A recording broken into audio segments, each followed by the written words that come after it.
The US Department of Justice have now released over 3 million new documents related to the Epstein investigation. Unfortunately for Elon Musk, his name was found over 1,000 times in the files, which is making him crash out on Twitter. Despite Elon's long history of stating he only met Epstein once for 30 minutes, the new files reveal them talking from 2012 to 2014, including Elon talking about visiting Little St. James Island, with emails showing him asking about the wildest party dates, and Epstein doing business with Elon's company Solar City. Elon continues to maintain he did nothing wrong, and never visited the island. However, the friendliness of these exchanges have sparked more questions and backlash than answers. The connection between Epstein and Elon goes back to September 24th, 2012, when Epstein emailed Nicholas Pritzker, "Tell Elon that the blonde that walked with me is a friend of his mother's, that tried to set her up with him. Her name is Yevka Sturm." Apparently, this is a real person and not an Epstein typo. Nicholas Pritzker writes back, "Whoa, Elon is doing great as you saw. Thanks for another mind-bending time." They added an Elon who wrote, "That was indeed a very enjoyable conversation," with Epstein replying, "Hopefully the first of many. Sorry for all the typos." The conversations continued in October 2012, when Epstein reached out to see if Elon's company Solar City could electrify his private Caribbean island and New Mexico ranch. He then forwarded the request to his cousin Peter Rive,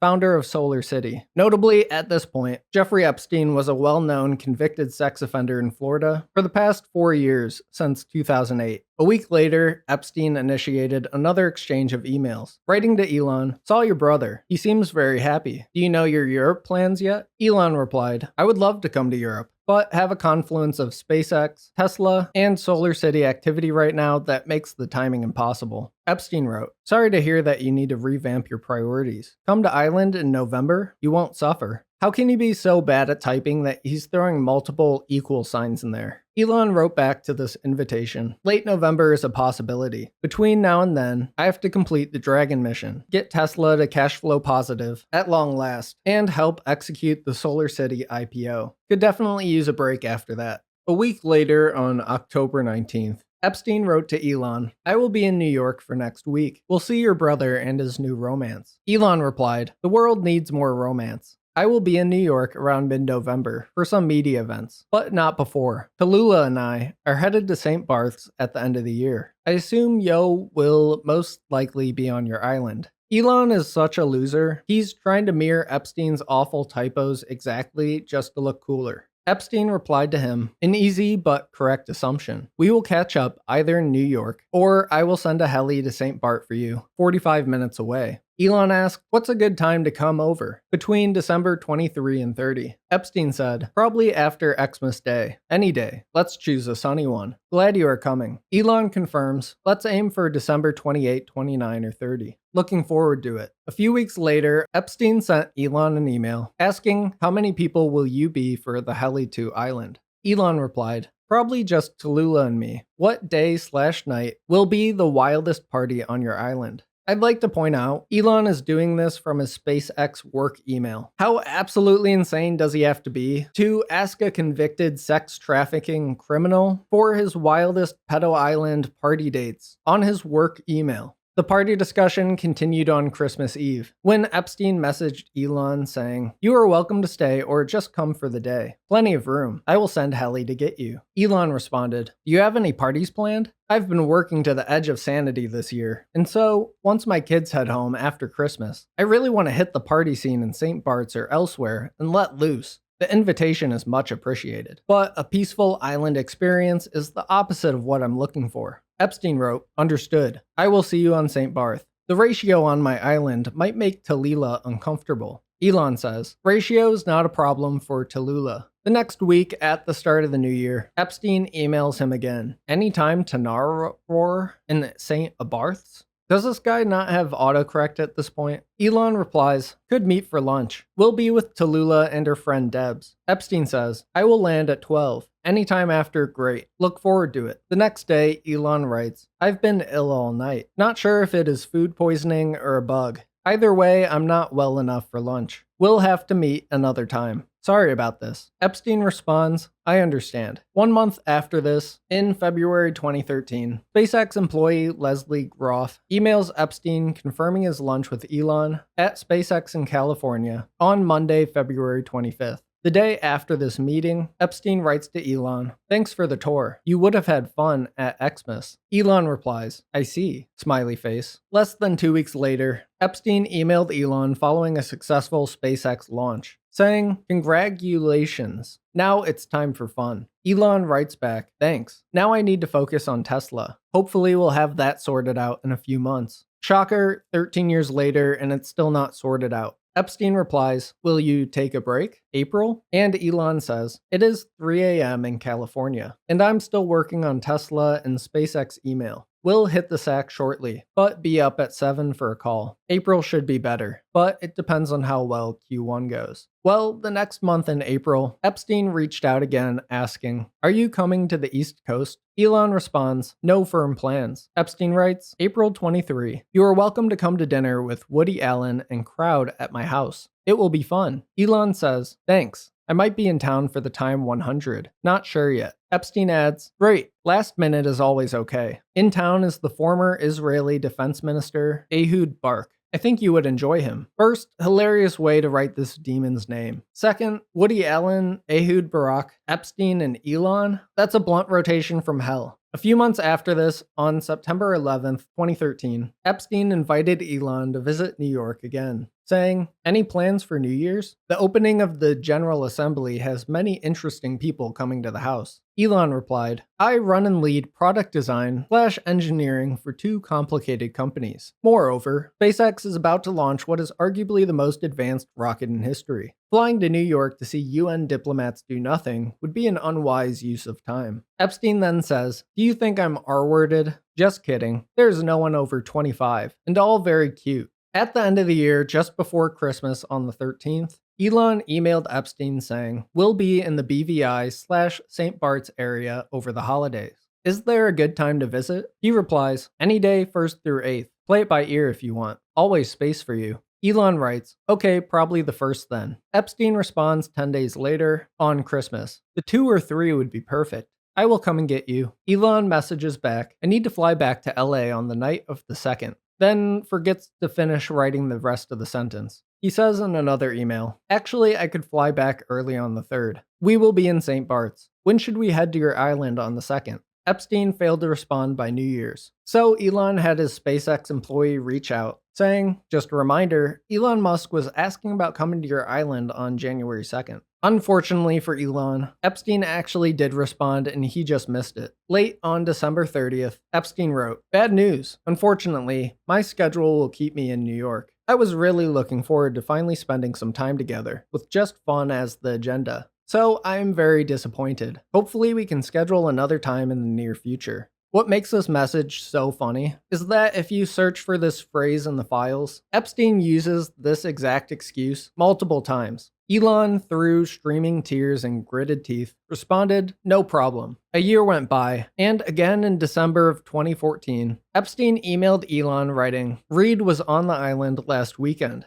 Do you think you will be in Carib for Xmas? New Year's? However, it looks like at this point, Elon blocked the address, so the email never made it to him, allegedly. But the return message definitely looks like something he made up. Now, believe it or not, these newly released Epstein files aren't the first time Elon's name has come up, because in September 2025, the House Oversight Committee released 6 pages from the Epstein files, showing a potential schedule from the island, which says, under Saturday, December 6, 2014, reminder Elon Musk to island, December 6. Parentheses, is this still happening? Vanity Fair reported more on Elon and Epstein's relationship in 2019. Writing, Epstein remained a fixture in elite circles, even after he was a registered sex offender. A few years ago, for example, he was a guest at a dinner in Palo Alto, hosted by LinkedIn co-founder Reid Hoffman, or the MIT neuroscientist Ed Boyden. At the dinner, Elon Musk introduced Epstein to Mark Zuckerberg.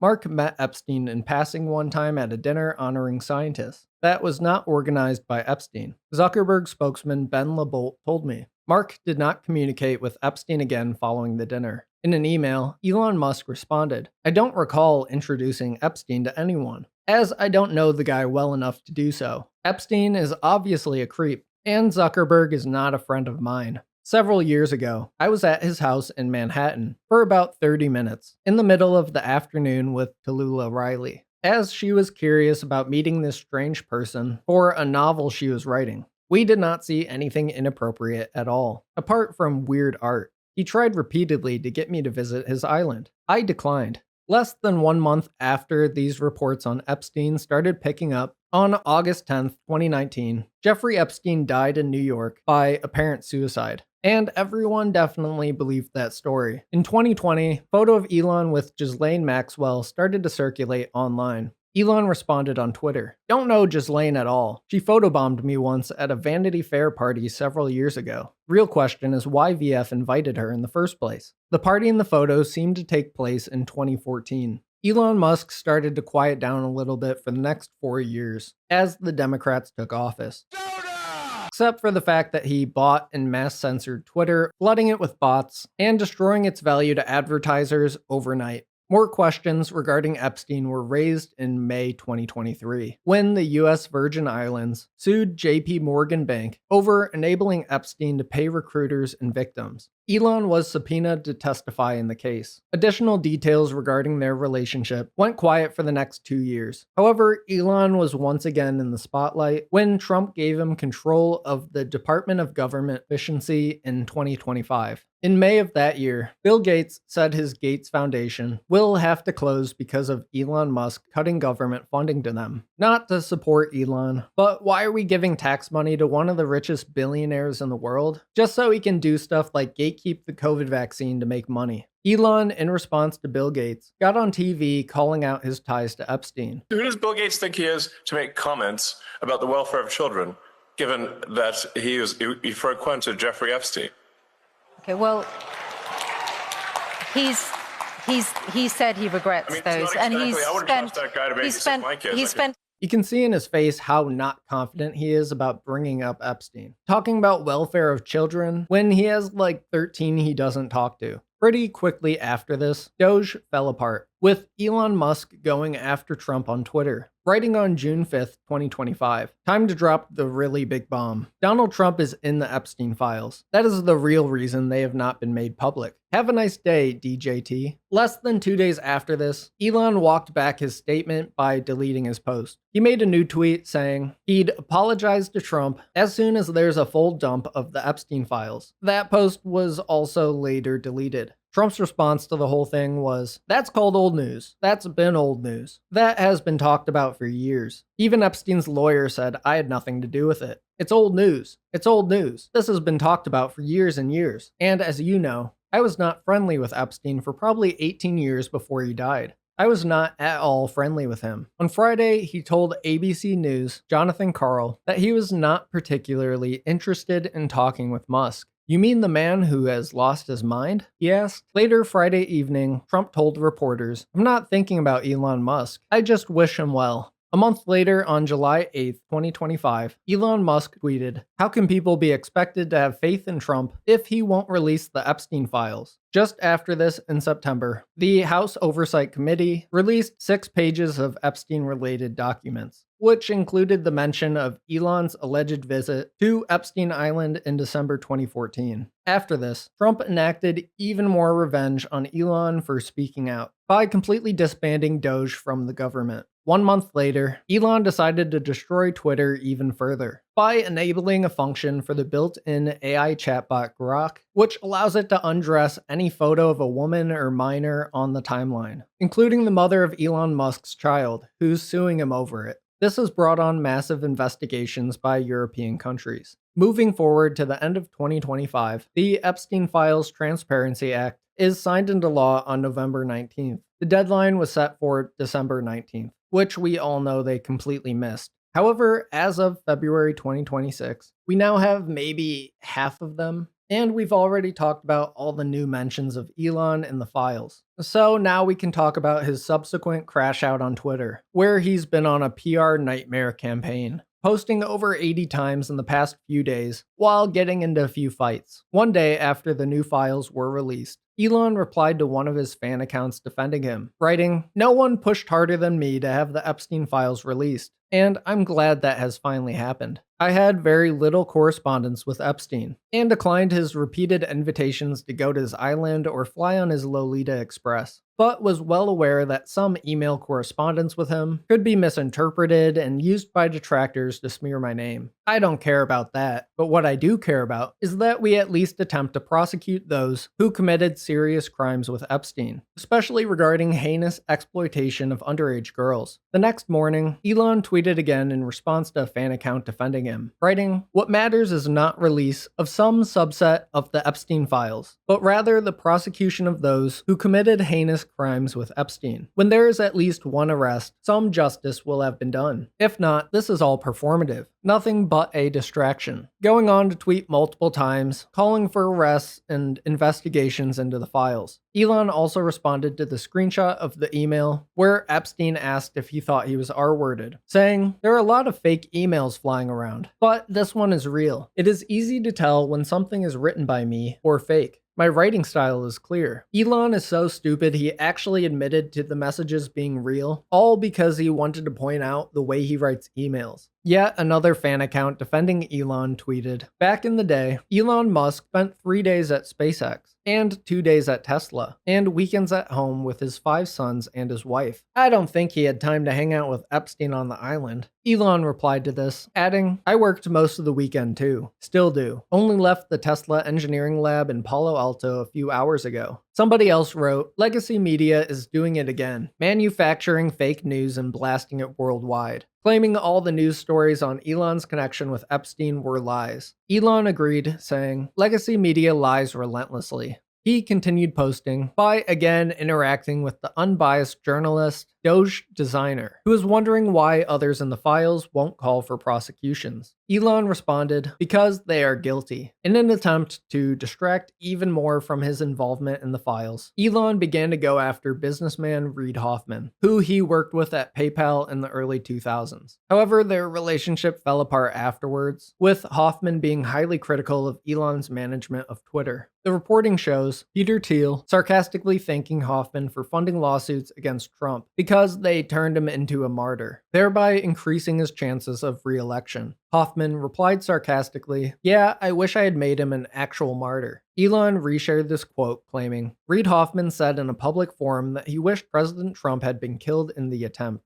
Elon continued posting, "This is how I knew so long ago that Reid Hoffman went to Epstein's island. Epstein used Reid being there to try to get me to go, not realizing it would have the opposite effect. If you remember earlier in the video, this email was supposedly blocked from being sent, so it's actually impossible for Elon to know about this at the time." However, Hoffman isn't the most innocent guy, being mentioned over 2,000 times in the files, and he's the co-founder of LinkedIn, so he's a really bad guy. This didn't keep him from having smoke for Elon on Twitter. He responded to Elon's post saying, "Give us a break. If you cared about the victims, as you say, you'd stop making false accusations to cover your ass and start using your $220 million of influence with President Trump to get justice for the victims. Instead, you're focused on comparing my visit, fundraising for MIT, to your begging to go to his island, which happened 2 years before the screenshot you shared, and helicoptering over to Epstein looking for the wildest party. You lied about this to everyone for over a decade. And now your excuse, it's disgusting by the way, is that you could get young girls without Epstein." Elon didn't have much of a response for that one. The most insane thing Elon posted was actually a response to some random Grok reply. "If I actually wanted to spend my time partying with young women, it would be trivial for me to do so, without the help of a creepy loser like Epstein. And I would still have 99% of my mind available to think about other things, but I don't." Insane, dude. He really said, "if I did it." But with that, we're caught up on pretty much everything. Let me know what you think about Elon Musk's alleged involvement with Jeffrey Epstein. Do you believe him when he says he was too busy to visit the island? Because based on all these new emails, I 100% do not. I think everyone involved in this deserves something far worse than prison. Thank you for watching, and I'll see you in the next one.